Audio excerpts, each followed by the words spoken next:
The word cascade evokes an image of movement, often rapid and sometimes powerful. Therefore, the word cascader must evoke an image of moventa, often repeater and sometimes powerfulier. Now, let's say hello to the Holden Cascada. In my opinion, one of the best value and most affordable convertibles available on the market right now. The only affordable one, and it is a pre-loved gem available at CARS24. I'm the guy who forgot to use his blinker again when I ran through your storefront window, Hugh Murray, and welcome to the review. Now I should tell you, there are other online reviews right now for the Holden Cascada, and having sampled all of them, I can tell you they're absolutely terrible. So hopefully this review will give you a good idea of what it's like driving and owning a Holden Cascada. Also, please, if you like this video and if you want to see more, hit us a like, chuck us a subscribe, and comment below your thoughts. Just like the Hyundai Tucson we reviewed, this is in the sweet spot of buying pre-loved cars. 90,000 kilometers at $15,490. I should also say this is a Holden and it still looks great, and it has many, many, many kilometers before we get into the hibbly-bibbly, hobbly-wobbly fright night of bad breakdowns and painful services. Now, it is my duty to inform you there are other Holden Cascadas on the private market right now, but I can't confirm if they have a roadworthy certificate, regular servicing, if they're going to be detailed, or if the private owner picks and flicks. I don't know, I didn't ask. This Cascada is a really pretty four-seater convertible, as it should be. You want a fun, vibrant lifestyle to match a fun, vibrant design. And thankfully, Holden has experienced the same thing my mother experienced last week, a fall. So this design is going to stay timeless. There won't be any updates or upgrades coming to Australia anytime soon. This beautiful space-age colouring that the brand has called Phantom Grey not only looks great, but it also doesn't have a scratch on it. It's been kept clean most of its life. And frankly, with the contouring of the body, the dimples, this metallic paint complements it beautifully.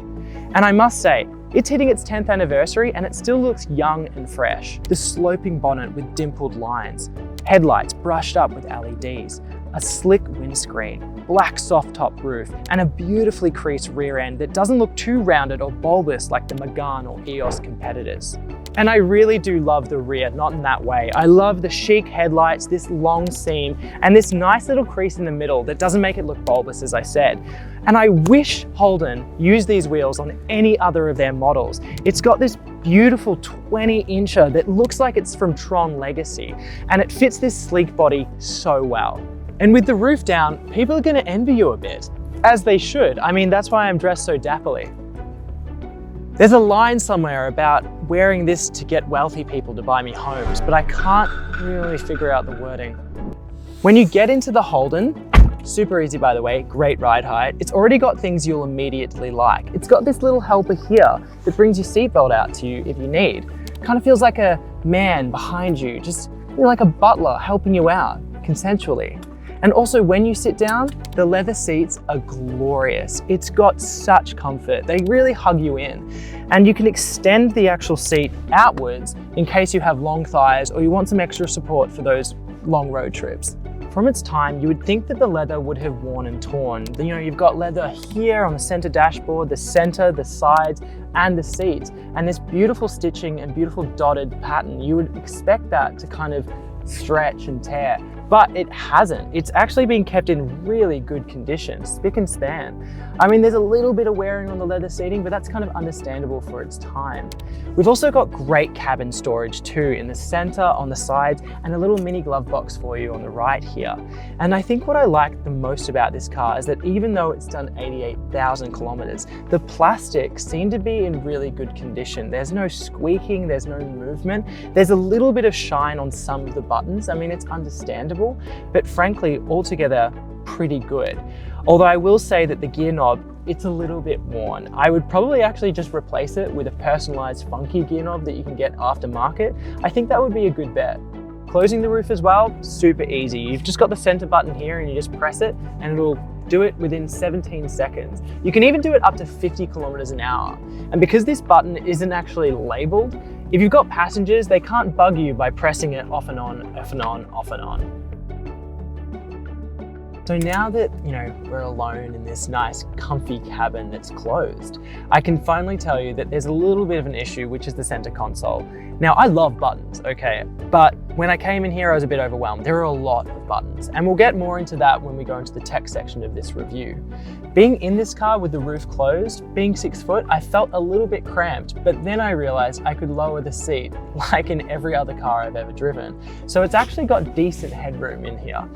And I also want to say that the visibility at the front is good. On the sides, it's good. But on the rear, it's a little bit squished, like every other convertible I've ever been in. However, since we've got good side mirrors here, a reversing camera, and sensors front and back, it actually kind of does curb that visibility issue a bit. In the rear, your passengers are going to be a little bit squeezed, but I doubt you'll be taking them on really long road trips with the roof up. With the roof down, they're not going to complain at all because the roof's not going to be there. Love a convertible. It's also got some nice little features here. You've got a little tray, you've got trays for your cups, and you've also got a cigarette lighter, so they'll be able to charge their phones or devices in the back. It's a handy feature.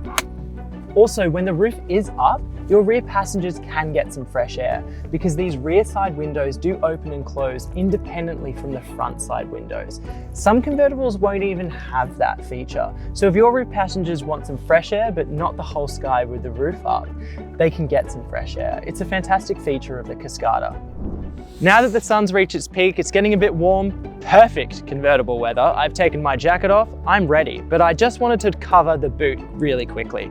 Now, opening it, it's a bit weird. You have to press down on Rory the Lion here, and then because this is a little bit slimline, you can't really open it, so you do have to finger the boot to open it properly. You can also open it with the key, so remotely, which is a really handy feature. Or, if you had hired staff, you can ask them to open the boot for you. So, Brandon, would you help out? Mate, I'm not doing that. Okay, cut. Let me just easily open the boot myself. With the top up, so it's actually closed, you're gonna get 380 liters of storage. When you've got the top down to get that beautiful sky, you're gonna get 280 liters of storage. That's just classic across any convertible, all right? It is interesting storage, okay? But it does have an amazing feature, and I absolutely love this, all right? It's got these buttons on the left and the right. So if you need to shimmy skis, a snowboard, your neighbor's dead cat, you can simply press these buttons here, and the rear seats fold all the way down. I wish every other car had this, but just the Cascada. Because this was a low volume model car, this car doesn't come with a 5-star ANCAP safety rating or any rating at all. And that's because they didn't make enough of them to get tested. But I can tell you every Holden from 2017 did come with a 5-star ANCAP safety rating. Safety-wise, you do get features. You get front and rear airbags, emergency stability control, traction control, hill start control with front and rear sensors. Being good value and first generation to today's second generation of cars, it doesn't come with auto emergency braking, but you're going to be hard pressed to find a 2015 model that does. And one that's also a convertible. Did I mention that? So like a lot of cars from this era, this Cascada doesn't have a touchscreen, but Holden have been very thoughtful by providing buttons for basically every function you could ever imagine. And I'm not going to tell you it's going to be easy when you want to put the Phantom Grey into hyperspace, but I will say it's fairly easy to use the phone, radio, the navigation, and basic settings. I shall now demonstrate that by connecting my Bluetooth handset to this car. And I have no idea how to do this, so we're going to do it blind. Let's get this started. Settings for the phone, Bluetooth. Okay. Menu. Hang on. Ah, press in. Aha. Customize. Nope, that doesn't seem right. Home. Oh, that's the ESC. Okay. Configure. Phone settings. Bluetooth. Device. Maybe that one doesn't have a name. Nope. Back. Pair device. Okay. Hands-free. MyLink. That's Holden. Loading. Loading. Pair. Allow. Look at that. All right.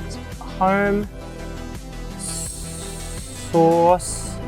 Opening Spotify. Source. Aha! Click. And then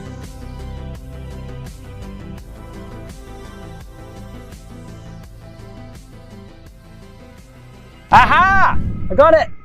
But if touchscreens are really important to you and you want a more multifunctional system, then you can get aftermarket touchscreens. And I think that's not a bad compromise for such a good value car that gives you the entire sky as a view. You still get some comfortable features on the car that will keep you happy for a long time. Cruise control, a speed limiter, automatic headlights, automatic climate control, electronic handbrake, rain sensing wipers, automated sliding windows, a CD player for when the rain of subscription services becomes too much for either of us. Also, did I mention the roof can come off? And come back on, it's not single use. Under the hood, we've got a 1.6 litre turbo petrol engine. That's going to give you 125 kilowatts of power and 260 Newton meters of torque. To put that in perspective, we're looking at 7.5 litres per 100k with a range of 632 kilometers on one single tank. If you actually want to use the tank in one go, that would be 2.5 Great Ocean Roads, 22 black spurs, and 3 state silo art tours. If you buy this convertible and you want those scenic tours, mate, give them a Google. They're absolutely worth it, I guarantee.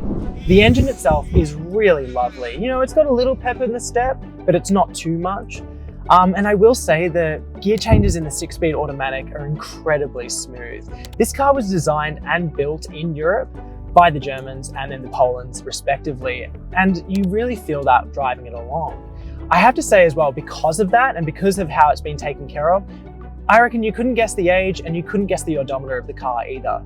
But 125 kilowatts just isn't enough power to be a sporty convertible. And frankly, this isn't a sporty convertible, but it is a fantastic cruiser. You know, I'm comfortable, it's well made, the gear changes are smooth. It kind of encourages you to drive relaxed, dignified, like a normal person, and not like a rally car driver. This car is so comfortable to drive, it's just sublime. It's one of the most comfortable cars I've driven so far. You get that real good sense that the 20-inch wheels are just absorbing any bump in the road. This car was made and designed to be a scenic cruiser, and as such, it is a scenic cruiser. I suppose the benefit of this is the Cascada can become a really comfortable daily driver. It's got all the driver-assisted controls you can need, it's comfortable, it's got fantastic looks, and frankly, you'll start to love it really quickly like I have. Now, there is a question that we're all asking when we buy a pre-loved Holden, which is, should I buy a Holden? And in my professional opinion, yes. In 2021, Holden said that it would provide servicing and parts for at least the next 10 years. And personally, I own a Holden as well. And like this, it's technically an Opal underneath. It's sturdy, it's well made, and it feels sturdy and it feels well made, even after 90,000 kilometers. Insurance-wise, my Astra is actually the same cost as a Golf or a Corolla. A lot of insurance companies are actually preferring to write Holdens off instead of repairing them.